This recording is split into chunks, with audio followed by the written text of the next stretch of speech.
નમસ્કાર મિત્રો, સ્વાગત છે તમારું ગુજરાત લાઈવ યુટ્યુબ ચેનલમાં। મિત્રો, આજના સમાચાર વિશે વાત કરતા પહેલા જો તમે અમારી ચેનલમાં નવા છો તો નીચે લાલ કલરનું સબસ્ક્રાઇબ બટન આપેલું છે, તેને દબાવીને બાજુમાં રહેલા ઘંટડી બટનને પણ દબાવી દેજો, જેથી મારા આવનારા તમામ વિડીયોની માહિતી તમને મળતી રહે। વિરાટ કોહલી અને રોહિત શર્માએ T20માંથી નિવૃત્તિ જાહેર કરી। T20 વર્લ્ડ કપમાં જીત બાદ રોહિત શર્મા અને વિરાટ કોહલીની જાહેરાત। રોહિત શર્મા અને કોહલીએ આંતરરાષ્ટ્રીય T20 ક્રિકેટમાંથી કરી નિવૃત્તિની જાહેરાત। T20 વિશ્વ કપના ચેમ્પિયન બન્યા બાદ નિવૃત્તિ જાહેર કરી। નિવૃત્તિ લેવાનો આજ શાનદાર સમય। રોહિત શર્મા, વિરાટ કોહલીએ કહ્યું, અમારે બસ વર્લ્ડ કપ જીતવાનો હતો, હવે સમય આવી ગયો છે કે નવી પેઢી ગેમ આગળ વધારે। ત્યારબાદના મહત્વના સમાચાર વિશે વાત કરીએ તો રાજ્યમાં અતિભારે વરસાદની આગાહી। હવામાન વિભાગે ફરી એકવાર રાજ્યમાં ભારેથી અતિભારે વરસાદની આગાહી કરી છે।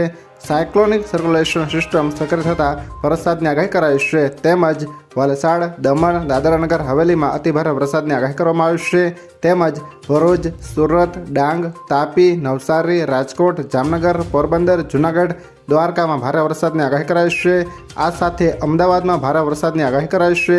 હવામાન વિભાગ દ્વારા આજે સમગ્ર ગુજરાતમાં રાજ્યમાં મેઘગર્જના સાથે હળવેથી મધ્યમ વરસાદની આગાહી કરાઈ છે।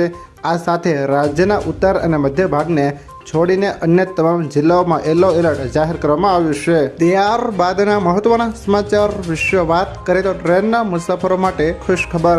રેલવે મુસાફરો માટે સારા સમાચાર છે। આજથી તે તમામ ટ્રેનો જે કોરોના પછી સ્પેશિયલ ટ્રેન તરીકે દોડતી હતી તેને પેસેન્જર ટ્રેનમાં ફેરવી દેવામાં આવી છે।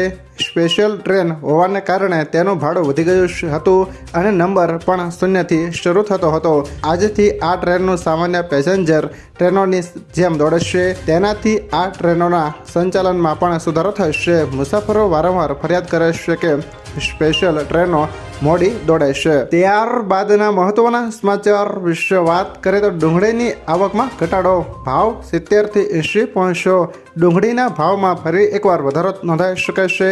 બજારમાં ડુંગળીની આવક ઘટતા બજારમાં તેની કિંમત પ્રતિ કિલો 50 રૂપિયા સુધી પહોંચી છે અને ચોમાસાને ધ્યાનમાં રાખીને તેમજ અન્ય પ્રાપ્તમાંથી ડુંગળીની આવક બંધ થતાં બજાર ભાવ 70 થી 80 રૂપિયા પ્રતિ કિલો સુધી પહોંચે તેવી શક્યતા વ્યક્ત કરવામાં આવી રહી છે। ત્યાર પછીના સમાચાર વિશે વાત કરીએ તો આખો પરિવારના ધોધમાં તણાયો। દેશના મોટાભાગના રાજ્યમાં ભારે વરસાદ વરસી રહ્યો છે અને કેટલાક વિસ્તારોમાં તો સંપર્ક વિહોણા બન્યા હોવાનું સામે આવ્યું છે। ત્યારે આ વરસાદી સિઝનનો આનંદ માણવા માટે પરિવાર સાથે લોકો બહાર જતા હોય છે, પરંતુ સાવધાની રાખવી પણ જરૂરી છે। આવો જ એક કિસ્સો પ્રકાશમાં આવ્યો છે, જેમાં એક પરિવાર પુણેથી રજા માણવા માટે લોનાવાલા હિલ સ્ટેશન ગયો હતો, પરંતુ પરિવારના 5 સભ્યો ધોધમાં તણાઈ ગયા હતા।